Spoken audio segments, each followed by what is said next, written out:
तो आज हम देखेंगे देखिए आपको जो है ना ये सेंटेंस दिख रहा होगा बोर्ड पे। जैसा कि सेंटेंस है I have come to know that your father has died last week. देखिए एक्चुअल ये जो सेंटेंस है ना ये एरर डिटेक्शन का सेंटेंस है, लेकिन एरर डिटेक्शन के द्वारा जो है ना हम अंग्रेजी लैंग्वेज जो है जो भाषा रहती है और जो टॉपिक आपको अंग्रेजी का पूछा जाता है कॉम्पिटिटिव एग्जाम में, उसमें जो है ना आपके बहुत सारे डाउट जो है आज हम क्लियर करेंगे। 4 से 5 हम एग्जाम्पल लेंगे और उसमें से जो है ना 10 से 12 जो रूल आप सीखेंगे आज के आज। ठीक है, तो चलिए स्टार्ट करते, क्योंकि कौन सी भी एग्जाम जब रहती है ना तो एग्जाम में इस तरह के सवाल आपको 5 कम से कम पूछे जाते। अगर उसके हम सही तरीके से जवाब देंगे या फिर उसको अंडरस्टैंड करेंगे तो कैसा जो फिलर्स वाले पैराजम्बल जो टाइप्स के सवाल रहते हैं वो भी हम ग्रामर के बेसिस पे आंसर कर सकते हैं। इसके वजह से हमारा ज्यादा से ज्यादा फोकस ये रहता है कि स्टूडेंट जो है जो छात्र छात्राएं है वो जो है सिर्फ ग्रामर जो है अंग्रेजी का उस पर ज्यादा अगर वो समझ सकते हैं तो आंसर बहुत यानी वर्सली जो है 100% एक्यूरेसी के साथ जो है आंसर कर सकते हैं। तो चलिए स्टार्ट करते। देखिए कैसा है सवाल है, आई हैव कम। इस सेंटेंस में क्या है, में अगर हेल्पिंग वर्ब आता है, हैज आता है या फिर हैव आता है या फिर हैड आता है, ये जो रहता है प्रेजेंट और पास्ट वाले परफेक्ट टेंस के हेल्पिंग वर्ब रहे। ठीक है, टू बी के फॉर्म से इसके बाद हम जो लेते हैं ना जो वर्ब्स रहता है उसका हमेशा हम थर्ड फॉर्म लेते हैं। तो यहाँ पे क्या है, आई हैव, आई के बाद हमेशा जो आएगा टू बी का फॉर्म हैव आएगा अगर टेंस परफेक्ट है। उसके बाद देखिए कम आया है, ये कम क्या है, कम ये फर्स्ट फॉर्म है, सेकंड फॉर्म केम है और थर्ड फॉर्म क्या है हमारा, थर्ड फॉर्म क्या आएगा हमारा वापस से कम यही आएगा। ठीक है, तो यहाँ पे जो है ना ये थर्ड फॉर्म में आया है। यानी दिक्कत क्या है कि फर्स्ट वाला जो सेंटेंस था जो पहला पार्ट है उसमें तो एरर बिल्कुल नहीं है। ठीक है, उसके बाद देखिए सेकंड में क्या बताया उन्होंने, टू ये बताया। टू के बाद अगर एक आधा वर्ब आता है तो हमेशा जो है ना फर्स्ट फॉर्म में आता है, इसलिए हम उसको इन्फिनिटिव जो है इस तरह से कहा जाता है इसको। ठीक है, इन्फिनिटिव फॉर्म्स ऑफ वर्ब इस ऐसा उसको कहा जाता है। इसलिए देखिए यहाँ पे टू है, टू के बाद नो जो है फर्स्ट फॉर्म में आया है। अब देखिए इसमें क्या है कि ये हमारा सब्जेक्ट है, ये हमारा वर्ब का पार्ट है। ठीक है, ये वर्ब है और उसके बाद ये जो दैट है ना, ये दैट को क्या कहेंगे हम अंग्रेजी में या फिर लैंग्वेज इंग्लिश लैंग्वेज में। देखिए कंजंक्शन की डेफिनेशन क्या रहती है, अगर कंजंक्शन के बाद कम से कम सब्जेक्ट और वर्ब अगर आता है तो उसको हम क्लॉज कहते हैं, यानी एक सेंटेंस कहते हैं। ठीक है, कंडीशन क्या है कि कंजंक्शन के बाद एक सब्जेक्ट और वर्ब आना चाहिए। अगर कंजंक्शन के पहले भी एक वर्ब और एक सब्जेक्ट आना चाहिए, इस तरह से अगर स्ट्रक्चर रहता है ये सेंटेंस, तो क्या होगा, ये जो कंजंक्शन है ना ये दो सेंटेंस को कनेक्ट करता है। ठीक है, अगर ये दो सेंटेंस को कनेक्ट करता है तो हम उसको क्या कहेंगे, कंजंक्शन। अब क्या है कि पहले वाले सेंटेंस में सब्जेक्ट वर्ब आया है, उसके बाद देखिए यहाँ पे यूअर है। यूअर अगर आता है सेंटेंस में तो इसके बाद हमेशा जो है ना नाउन आता है। ठीक है, नाउन। देखिए सेकंड पार्ट तो हमारा ग्रामेटिकली परफेक्ट है, अभी तक यहाँ पे आया है, फर्स्ट भी क्लियर है, सेकंड भी क्लियर है। थर्ड में क्या है, अगर यूअर आता है तो उसके बाद हमें नाउन जो है आना चाहिए। अगर नाउन नहीं है तो फिर उसमें दिक्कत यह है कि फिर उसमें एरर हो सकता है। अगर यहाँ पे यूएस आया है, ठीक है, यूएस आता है तो इसके बाद कभी भी नाउन नहीं आएगा। ठीक है, नाउन नहीं आएगा, लेकिन हमारे सेंटेंस में यूअर आया है इसलिए यहाँ पे नाउन आना जरूरी है। तो देखिए यहाँ पे जो है ना फादर क्या है हमारा, नाउन है। अगर यहाँ पे फादर नाउन है तो पहला सेंटेंस हमारा किस इसमें हुआ है, प्रेजेंट परफेक्ट में। उसके बाद वापस इन्होंने यहाँ पे हैज लिया और ये डाइड जो है ना थर्ड फॉर्म है। ठीक है, अगर हम सिर्फ इतना देखते हैं तो फर्स्ट भी क्लियर है, सेकंड भी एरर फ्री है सेंटेंस और थर्ड भी जो है ना हमारा एरर फ्री है। तो फिर दिक्कत क्या है, जो फोर्थ वाला सेंटेंस था ना यहाँ पे इन्होंने लास्ट वीक ऐसा कहा है। अगर लास्ट वीक है तो यहाँ पे जो है ना फिर ये जो सेंटेंस है दैट के बाद वाला आने वाला, तो यहाँ पे हैज डाइड नहीं आएगा, सिर्फ यहाँ पे डाइड आएगा, यानी सिंपल पास्ट टेंस यूज होगा। अब ये सिंपल पास्ट क्यों यूज होगा, क्योंकि देखिए जिस सेंटेंस में yesterday, last day, last week, last month, last year या फिर द डे बिफोर यस्टरडे इस तरह से वर्ड्स आते हैं। मैं दोबारा दोहराता हूं, जैसा कि जिस सेंटेंस में yesterday, last week, last month, last year या फिर द डे बिफोर यस्टरडे इस तरह के वर्ड्स आते हैं तो वो सेंटेंस जो है ना हमेशा सिंपल पास्ट टेंस में यूज होता है, इसलिए हमारा जो एरर है ये एरर काय में आएगा, ये जो थर्ड पार्ट है ना यहाँ पे जो हैज डाइड है उसमें से हैज कट हो जाएगा और सिर्फ डाइड रहेगा। अगर यहाँ पे हम सिर्फ डाइड लेते हैं ना तो फिर ये हो जाता है सिंपल पास्ट वाला सेंटेंस। इस तरह से इस सेंटेंस में थर्ड पार्ट में जो क्या आएगा हमारा एरर आएगा, ठीक है। और देखेंगे हम अगले वाले सवाल में कौन से कंसेप्ट हमारे समझते हैं या फिर कौन से हमारे नए कंसेप्ट क्लियर होती है। हमारे पास सेंटेंस है जैसा कि है, many of my friends wish to come here today but none of them arrived at. तो इस सेंटेंस में देखेंगे हम एरर कहाँ पे आता है, ठीक है। देखिए मेनी ऑफ, अब ऑफ वाली कंसेप्ट क्या है कि ऑफ की एक सिंपल सी लॉजिक है। ऑफ के बाद नाउन आएगा या फिर प्रोनाउन, ऑफ के पहले या तो फिर नाउन आएगा या तो फिर प्रोनाउन, ठीक है। यहाँ पे क्या है हमारा प्रोनाउन है, ठीक है। उसके बाद ऑफ है, उसके बाद पॉजेसिव प्रोनाउन है माय, और माय के बाद हमेशा नाउन्स आता है, इसलिए यहाँ पे फ्रेंड्स है एक से ज्यादा होंगे, ठीक है। मेनी अगर आता है तो ये भी कंसेप्ट ध्यान में रखिए, अगर सेंटेंस में मेनी आता है तो इसके बाद आने वाला जो नाउन है ना वो नाउन हमेशा प्लूरल फॉर्म में आएगा, ठीक है, अनेक वचनी फॉर्म में आता है, ठीक है।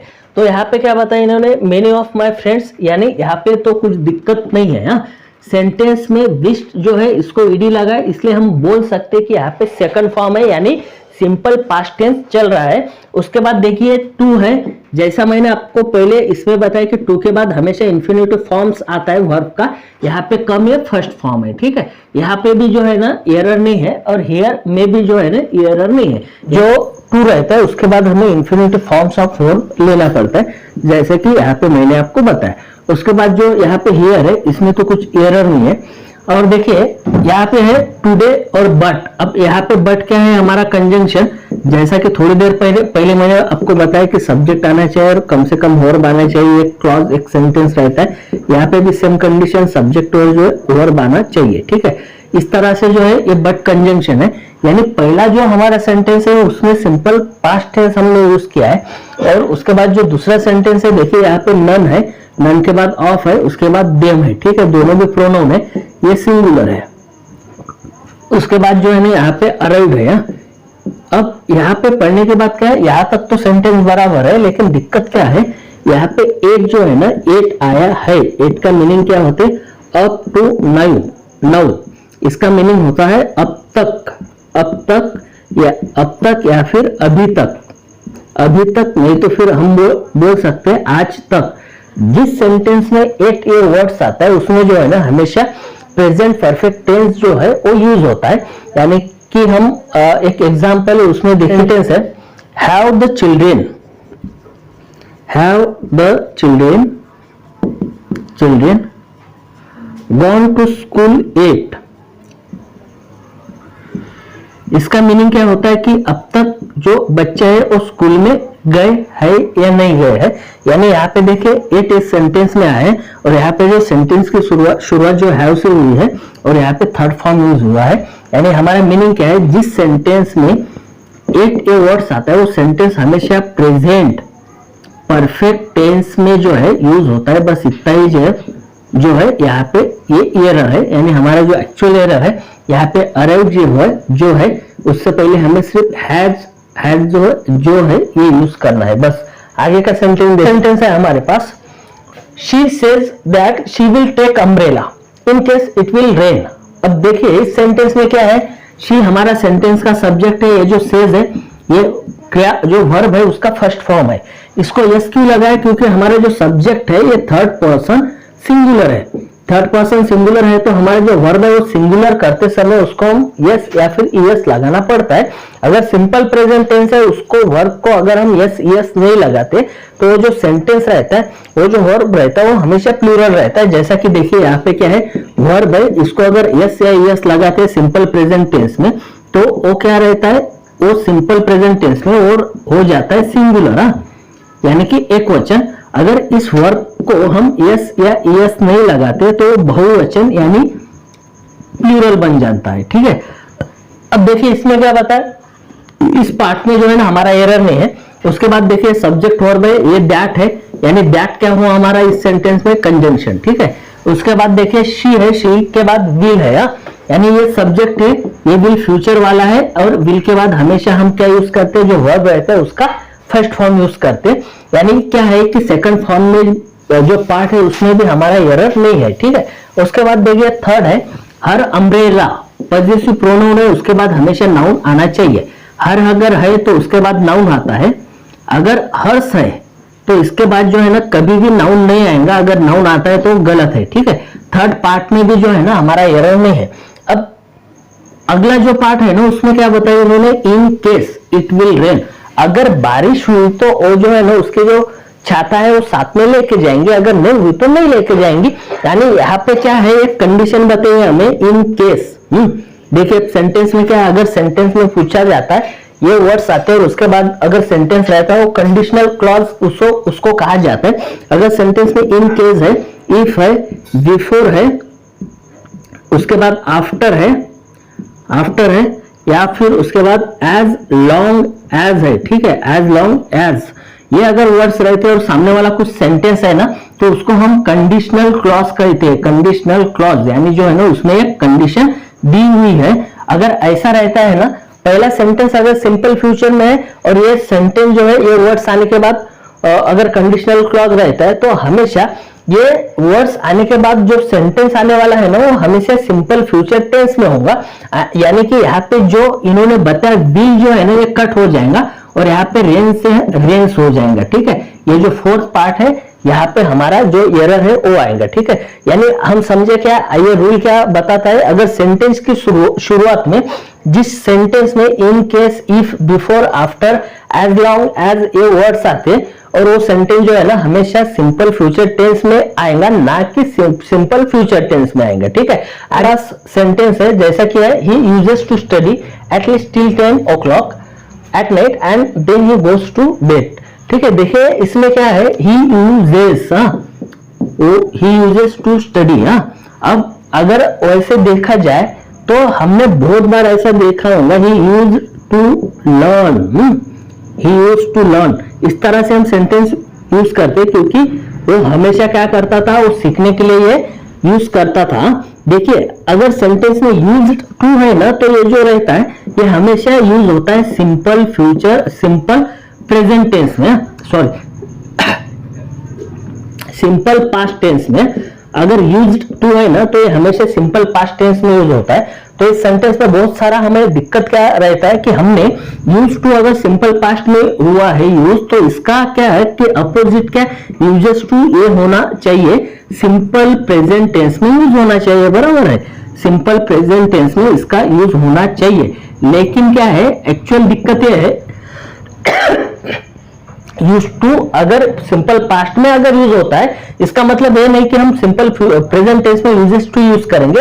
यहाँ पे जो है ना ये यूजेस टू जो है कट हो जाएगा, ये कभी भी सिंपल प्रेजेंट टेंस में यूज नहीं होगा। अगर हम आगे का सेंटेंस पढ़ते हैं तो हमें पता चलता है कि क्या बताया उन्होंने, एटलीस्ट टिल 10 o'clock। वो हर दिन क्या करता था कि रात में 10 बजे तक पढ़ाई करता था, उसके बाद वो सोने के लिए बेड पे जाता था, ठीक है। यानी ये जो उसकी एक्टिविटी है ना वो हमेशा और रेगुलर बेसिस पे होती है। जो क्रिया हमेशा और रेगुलर बेसिस में होती है वो हमेशा हम क्या करते हैं सिंपल प्रेजेंट टेंस में उसको दिखाते हैं, ना कि हम गलत कौन से यानी स्ट्रक्चर में उसको बताएंगे। इसलिए यहाँ पे जो यूजेस टू है ना वो कट हो जाएगा और स्टडी के जगह पे हमें स्टडीज ये लेना पड़ेगा, क्योंकि हमारा सेंटेंस का जो सब्जेक्ट है ना वो थर्ड पर्सन सिंगुलर है। ये अगर थर्ड पर्सन सिंगुलर है तो हमें जो वर्ब है वो भी क्या करना चाहिए, सिंगुलर फॉर्म में यानी एक वचन में लेना पड़ेगा। इसलिए हमें वर्ब को यस या ईएस लगाना पड़ता है वहां पे। और ये कंसेप्ट आपको और डिटेल में समझाता हूं, जैसा कि सेंटेंस है आई लव यू। देखिए हम जब भी किसी से प्यार करते हैं ना तो वो जो सेंटेंस रहता है क्या रहता है, आई लव यू का मीनिंग क्या रहता है, कल भी प्यार करते थे, आज भी करते हैं और फ्यूचर में भी करेंगे। यानी जो एक्टिविटी आप जो क्रिया रेगुलर बेसिस पे होते हैं उसमें हमेशा हम सिंपल प्रेजेंट टेंस यूज करते हैं। यानी देखिए यहाँ पे सब्जेक्ट है, ये वर्ब का फर्स्ट फॉर्म है और ये क्या है ऑब्जेक्ट। यानी ये जो फॉर्मूला है ना ये है सिंपल प्रेजेंट टेंस का। ये अगर सिंपल प्रेजेंट टेंस का है जो रेगुलर बेसिस पे एक्टिविटी या फिर हम सोचते हैं या फिर करते हैं कुछ भी, तो हमेशा सिंपल प्रेजेंट में यूज करते हैं। इसलिए यहाँ पे वो जो कुछ पढ़ाई करने वाला था वो हमेशा रात को 10 बजे तक पढ़ाई करता था और उसके बाद वो सोने के लिए जाता था। इसलिए यहाँ पे इजिस्ट 2 नहीं होगा, तो यहाँ पे ये कट होके he studies at least 10 o'clock at night and then he goes to bed, इस तरह से वो सेंटेंस बनेगा। ठीक है, और देखिए सेंटेंस बनेगा। देखिए आपको अगर ऑनलाइन क्लासेस लगाने हैं तो आप नीचे दिए गए नंबर पे जो डिस्क्रिप्शन है वहां पे मेरा कॉन्टैक्ट डिटेल्स है, वहां पे भी जो है आप कॉल करके जानकारी ले सकते हैं। आप कौन से भी एग्जाम की प्रिपरेशन करते हैं जिसमें कॉम्पिटिटिव एग्जाम रहती है, जैसे कि आईबीपीएस हुआ, पीओ क्लर्क का, आरआरबी हुआ पीओ क्लर्क, उसके बाद SBI PO clerk, RBI assistant officer level की एग्जाम रहे, या फिर एमपीएससी यूपीएससी जिसमें सीसैट के जो एग्जाम रहते प्री के पहले, उसमें भी अंग्रेजी पे सवाल पूछे जाते हैं। उसकी जो प्रिपरेशन है आपको डिटेल में बेसिक, मॉडरेट या फिर एडवांस लेवल का जो अंग्रेजी है वो आपको पढ़ा दिए जाएंगे इजिस्ट वे में। आपको कौन से भी सवाल है आप मुझे राइट कर सकते, डीएम कर सकते, और जो है आप इसमें से जो मैंने आपको पढ़ाया उसमें के जो नोट्स है आप निकाल लीजिए, और ढंग से अगर आप लिखेंगे तो आपको जो कौन से भी बुक्स पढ़ने की या फिर किसी के पास भी कोचिंग लगाने की जरूरत नहीं रहेगी। आपने ये जो आपके दोस्त है उनको भी आप मैसेज या फिर कॉल करके बता सकते हैं। ठीक है, मेरा वीडियो देखने के लिए सबका बहुत बहुत शुक्रिया।